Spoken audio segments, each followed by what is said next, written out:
Alright, I'm nervous. Here we go.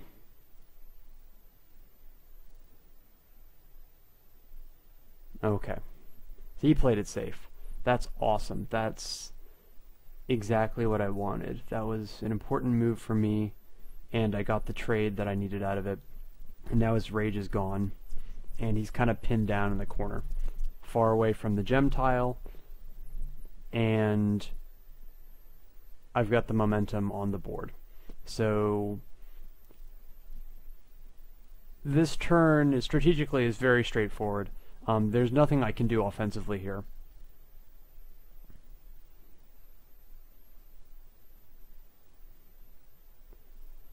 Obviously I can't respawn that soldier. I need my last respawn token to be alive. It's such a huge asset to have one respawn token in the bank. It keeps all my medics safe because it prevents him from stomping, or prevents him from KOing them and then just leaving them to die.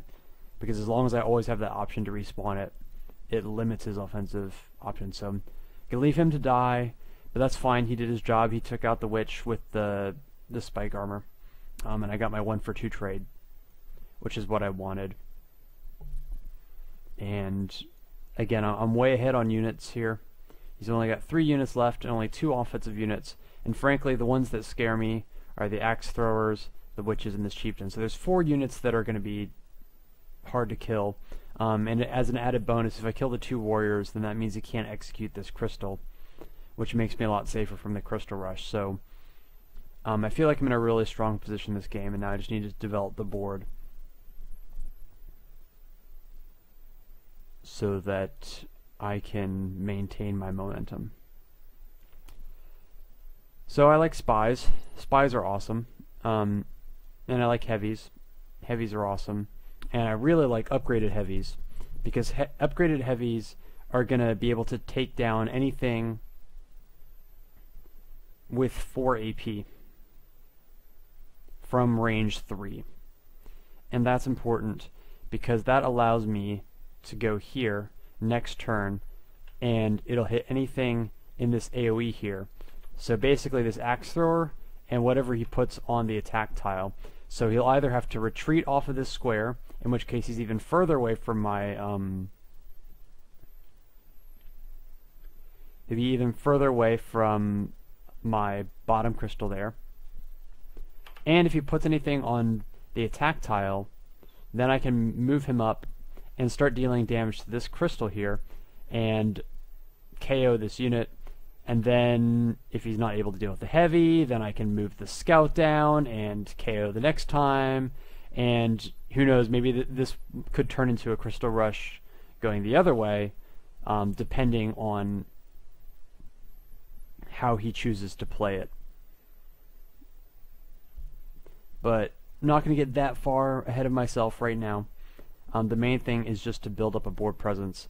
But the spy in front makes life really difficult. He can't do anything about that, because if he tidal waves up and then I guess he could move his axe thrower up and then KO it, but all a KO does is I move up, I heal, and I move everything back, and he basically has to repeat the process in order to get anywhere.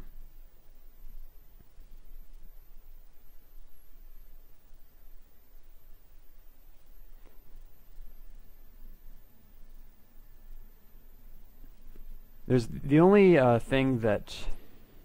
Oh, I will also drop my scout here. This will turn my last 3 cards, so I'll have my full hand available to me. Dropping the scout here, in case he tidal waves, then none of these units are going to get pushed back on the deploy tile. So it's always a good idea to do against Tribe. It saved me once earlier on this game, if you're paying attention. But it's just a little handy trick. You can spawn that guy for free, he turns a card, and in this matchup is very helpful.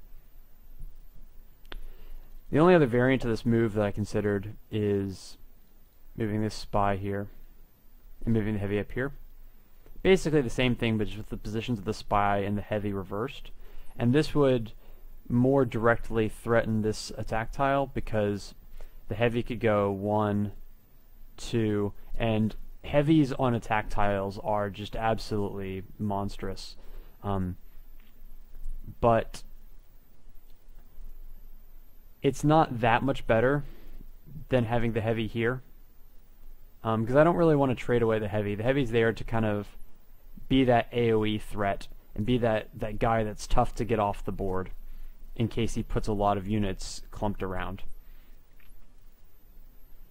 But my spy is significantly better in that front position because it's only 1, 2 to this tile and 1, 2 to that tile if he puts a unit here.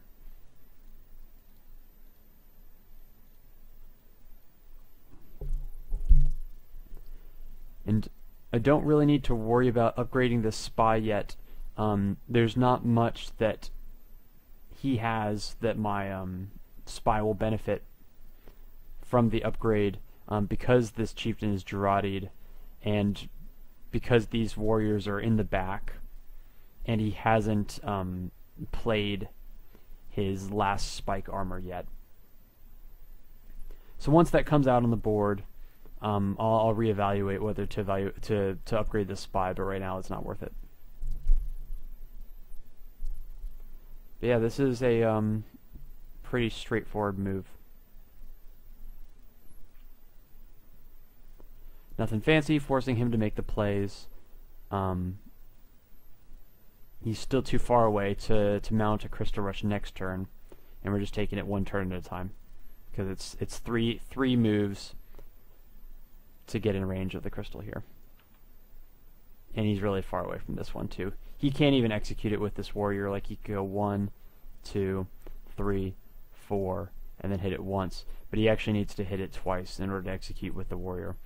And at some point later on, I may move this scout back a square just to have all the melee squares covered, so that if he wants to execute it later, he'll be forced to burn a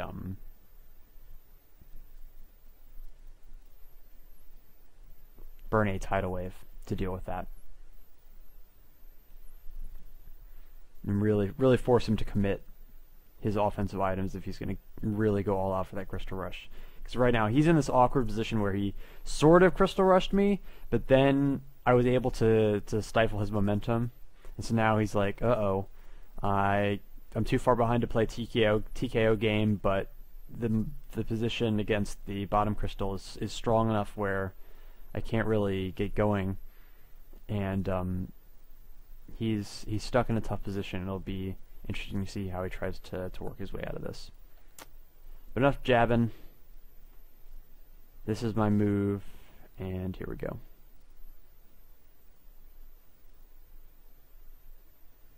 Alright. Can't wait to get that other pyro out on the board. That'll be real nice. Really love to get this guy out on the board too. Heal him up. But everything's been so tight as far as AP is concerned.